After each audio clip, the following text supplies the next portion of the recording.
আপনার একটু হাতটা একটু সরান। সাসার করিস না।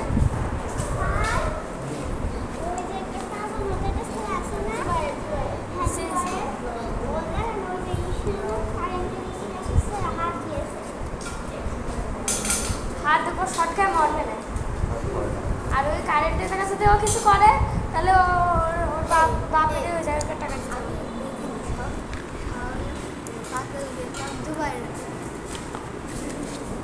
তুই তো বেশি কথা করিস না, মুখটা একটু বন্ধ কর।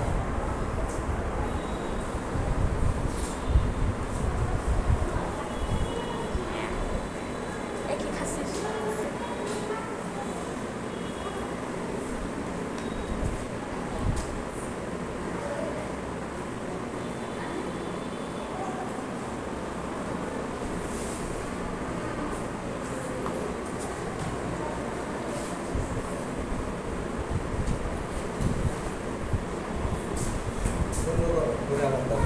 হ্যাঁ পুরো বন্ধ করবো।